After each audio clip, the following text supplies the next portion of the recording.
فاسألوا أهل الذكر إن كنتم لا تعلمون۔ عیوب اور نقائص سے منزہ اور پاکیزہ، تمام قسم کی حمد و ثنا اللہ وحدہ لا شریک لہ کے لیے،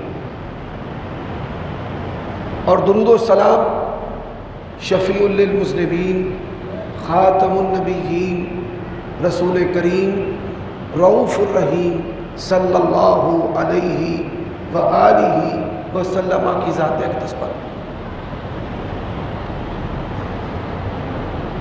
سامعین محترم،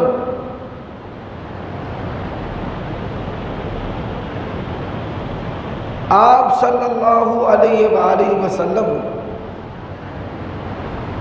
اللہ تبارک و تعالیٰ کی ایسی بڑی نعمت ہے کہ دنیا کی کوئی نعمت بھی آپ صلی اللہ علیہ وآلہ وسلم کا مقابلہ کر ہی نہیں سکتی، بلکہ تمام جہانوں کی نعمتیں اگر وہ جمع ہو جائیں تو نبی علیہ الصلوۃ والسلام اللہ تعالیٰ کی ایسی نعمت ہے جو سب سے بڑے ہیں۔ حدیث میں آتا ہے اللہ تعالیٰ کے فرشتوں نے ایک میزان قائم کیا، ترازو، ایک پلڑے کے اندر نبی علیہ الصلوۃ والسلام کو رکھا اور دوسرے پلڑے کے اندر 10 افراد کو، تو آپ صلی اللہ علیہ وآلہ وسلم کا جو وزن ہے وہ 10 بندوں سے بھی زیادہ۔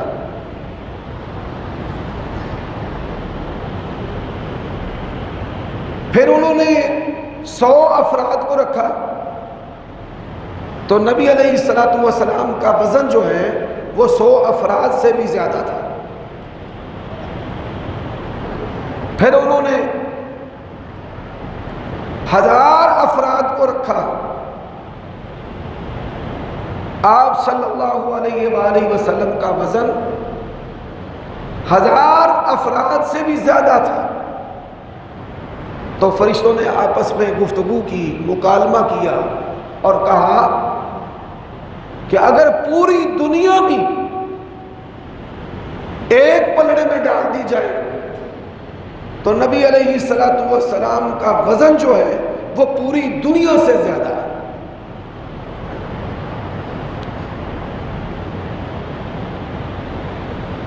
اب آپ صلی اللہ علیہ وآلہ وسلم اللہ تعالیٰ کی کیسی نعمت ہے، اس کو جاننے کے لیے آج کے خطبہ جمعہ میں امام بخاری رحمہ اللہ صحیح بخاری کے اندر ایک حدیث لے کر آئے، وہ حدیث میں بیان کرنا چاہتا ہوں۔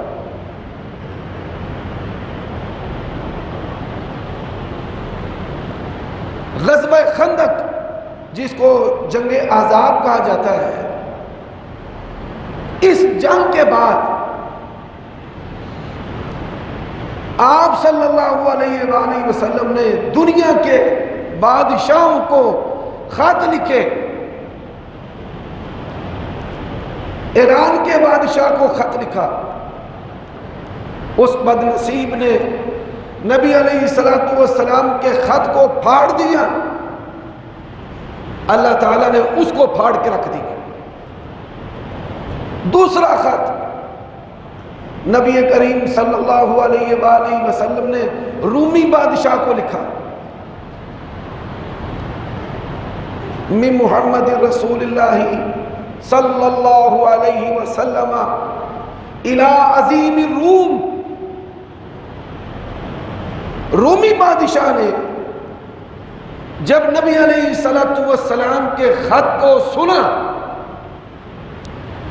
اس کے دل پر ہیبت طاری ہو گئی، اس نے اپنے وزیروں سے، درباریوں سے کہا کہ پتہ کرو عرب کی سرزمین سے کوئی فرد و بشر، کوئی بندہ ہمارے ملک کے اندر آئے۔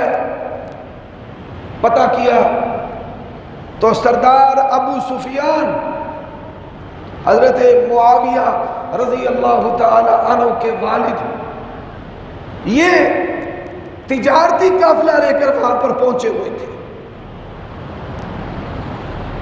سپاہیوں نے اس قافلے کو بادشاہ کے سامنے پیش کر دیا. روم کا بادشاہ جو ہے وہ کہنے لگا کہ تم میں سے کوئی شخص ان کا رشتہ دار؟ ابو سفیان کہنے لگے جی میں رشتہ دار ہوں. اس نے کہا ادنوہ، اس کو میرے قریب کرو، اور کہا کہ میں نے چند سوال کرنے، ان سوالوں کے مجھے سچ سچ جواب دینے، اگر جھوٹ بولا تو تیری خیر نہیں ہے. حضرت ابو سفیان رضی اللہ تعالی عنہ کہتے ہیں لولا الحیاء لکذبت، اگر میں بے حیا ہوتا تو جھوٹ بولتا. بادشاہ نے جتنے بھی سوال کیے دشمن ہونے کے باوجود انہوں نے سچ سچ جواب دیے. اس نے پہلا سوال کیا کیف فیکم نسبہ، نبی علیہ السلام کا جو نسب ہے وہ کیسا ہے؟ ابو سفیان کہتے ہیں میں نے جواب دیا ہوا فینا ذو نسب، ہم سب میں سے بڑھ کر اس کائنات میں اگر کسی کا بہترین نسب ہے تو نبی علیہ السلام کا بہترین نسب ہے. بادشاہ نے کہا ٹھیک ہے. اس نے دوسرا سوال کیا کہ یہ بتاؤ کہ کیا وہ حکومت کرنا چاہتے ہیں، کرسی چاہتے ہیں؟ ابو سفیان کہتے ہیں کہ میں نے جواب دیا نہیں، ہم کرسی تو پیش کرتے ہیں، وہ کرسی نہیں چاہتے، حکومت نہیں چاہتے، اقتدار نہیں چاہتے، بلکہ وہ لوگوں کی اصلاح چاہتے ہیں. اس نے تیسرا سوال کیا اچھا یہ بتاؤ کہ خاندان میں ان سے پہلے کسی اور نے بھی نبوت کا دعویٰ کیا ہے؟ سوال کرنے کا مقصد یہ تھا کہ یہ شاید ریس کرتے ہوئے، نقل اتارتے ہوئے ان کے لوگوں کے اندر یہ عادت ہے اس طرح کے دعوے کرنا. تو ابو سفیان کہتے ہیں میں نے کہا نہیں، خاندان کے لوگ بڑے معیاری لوگ ہیں، ان کے اندر نبی علیہ السلام سے پہلے کسی نے بھی نبوت کا دعویٰ نہیں کیا. حدیث کے اندر ہے نبی علیہ السلام فرماتے ہیں میرے اور میرے باپ اسماعیل علیہ السلام کے درمیان کوئی بھی نبی نہیں ہے. حضرت ابراہیم علیہ السلام کے دو بیٹے اللہ کے نبی ہیں، ایک حضرت اسحاق اور ایک حضرت اسماعیل. حضرت عیسیٰ تک جتنے بھی نبی آئے ہیں، جتنے بھی، سارے کے سارے حضرت اسحاق کی لڑی میں سے اور حضرت اسماعیل کی اولاد میں سے صرف نبی علیہ السلام اللہ تعالیٰ کے نبی اور رسول ہیں. اس نے کہا ٹھیک ہے، یہ بتاؤ کہ آپ کو جو ماننے والے ہیں وہ مالدار ہیں، جاگیردار ہیں یا غریب لوگ ہیں؟ حضرت ابو سفیان کہتے ہیں کہ نبی علیہ السلام کو جو ماننے والے زیادہ تر لوگ ہیں وہ غریب اور غرباء ہیں. سوال کرنے کا مقصد کیا تھا کہ یہ جو مالدار ہوتے ہیں اپنے مال کو بچانے کے لیے اپنی پالیسیاں، اپنے مفادات، اپنی وابستگیاں جو ہیں وہ تبدیل کرتے رہتے ہیں. دنیا میں جتنے بھی بادشاہ آتے ہیں سب سے پہلے ان بادشاہوں کو مالدار لوگ قبول کرتے ہیں.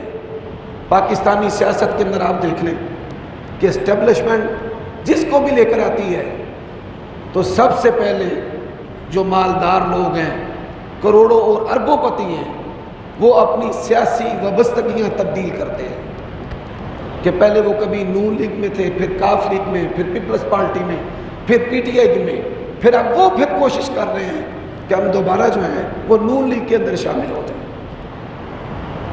تو سوال کیا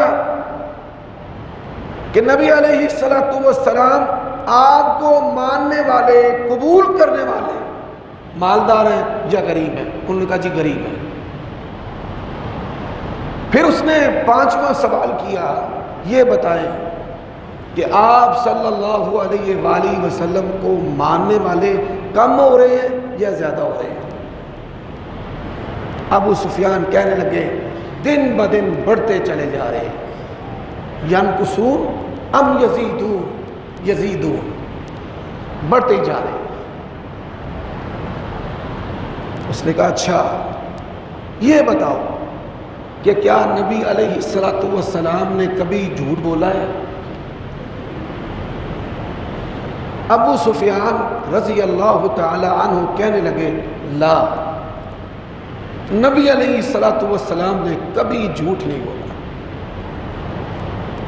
اب یہ جو بندہ نبی علیہ السلام کے بارے میں بیان کر رہا ہے کہ آپ نے جھوٹ نہیں بولا، یہ مسلمان نہیں ہے، یہ نبی علیہ السلام کے بارے میں نرم رویہ رکھنے والا بھی نہیں ہے، سخت ترین دشمن ہے۔ نبی علیہ السلام کے جو دشمن تھے وہ 2 طرح کے تھے، ایک گستاخیاں کرنے والے دشمن ابو جہل، ایمان نصیب نہیں ہوا، مر گیا۔ دوسرا دشمن ابو سفیان، سخت ترین دشمن ہے لیکن گستاخ نہیں ہے، جھوٹا نہیں ہے، بکواسی نہیں ہے۔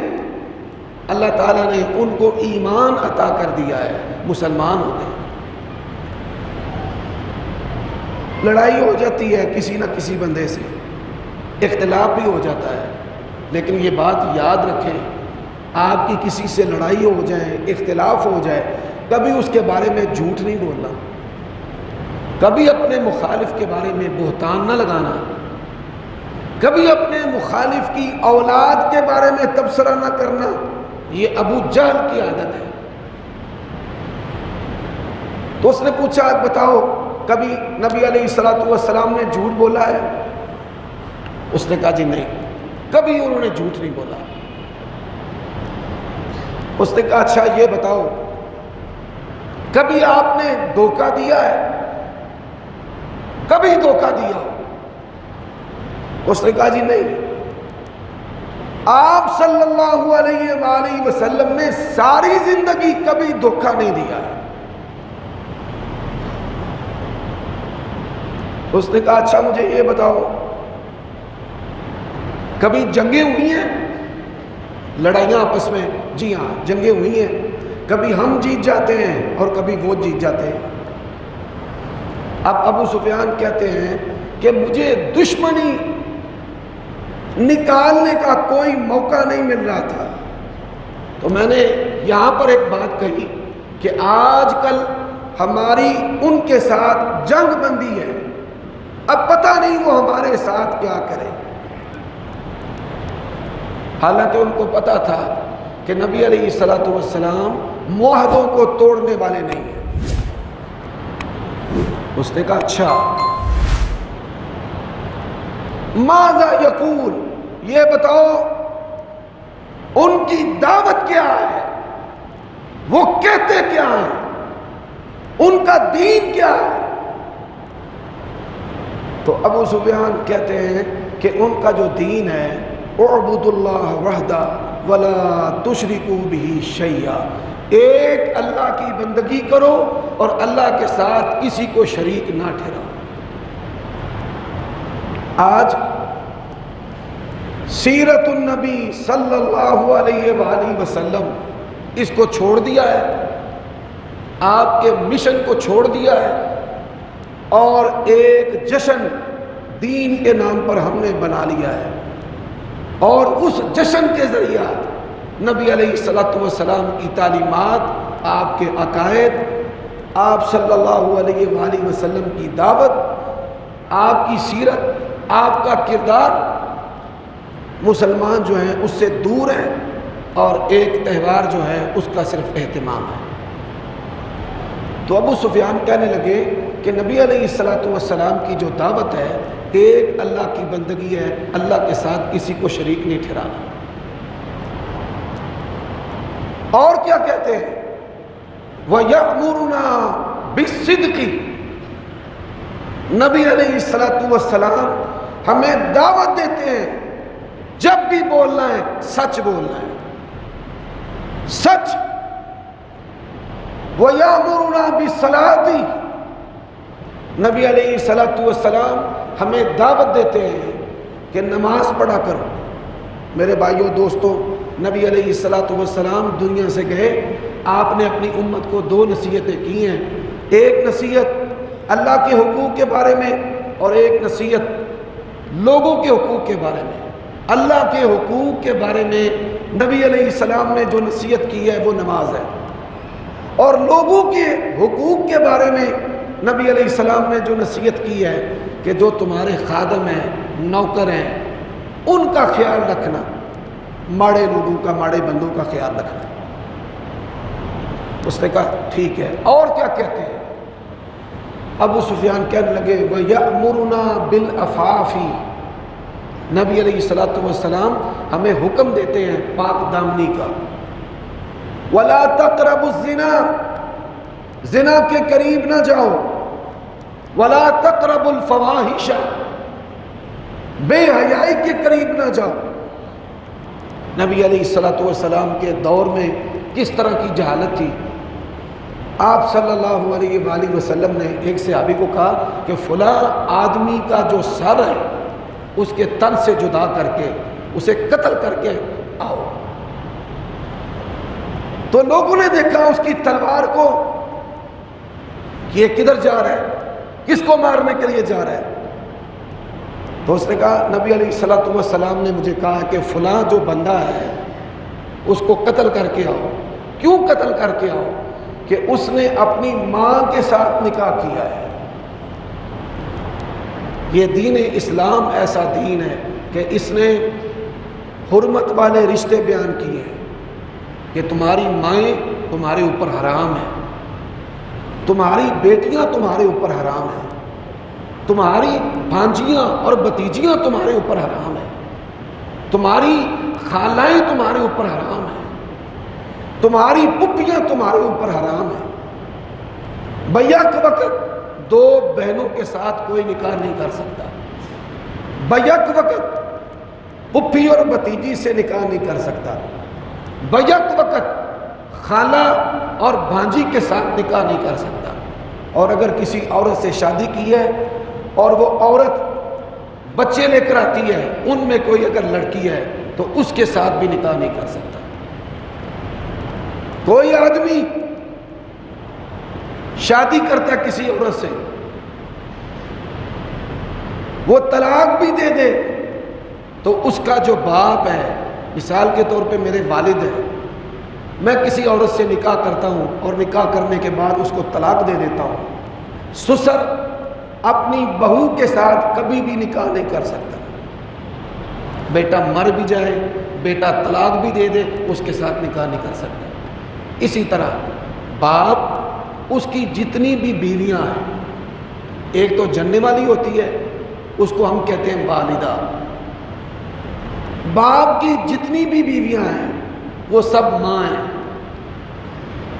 باپ ان کو طلاق بھی دے دے، مر بھی جائے، ہمیشہ ہمیش کے لیے آپ اس عورت کے ساتھ نکاح نہیں کر سکتے۔ تو اس آدمی نے اپنے باپ کی بیوی کے ساتھ نکاح کیا تھا، ماں کے ساتھ۔ تو نبی علیہ الصلوۃ والسلام نے کہا کہ اس کی گردن اتار دو۔ شریعت اسلام اس طرح پاک دامنی، شرم و حیا کے اسباق دیے۔ اس نے کہا اور کیا کہتے ہیں؟ روم کے بادشاہ نے ابو سفیان سے پوچھا اور کیا کہتے ہیں؟ وَيَأْمُرُنَا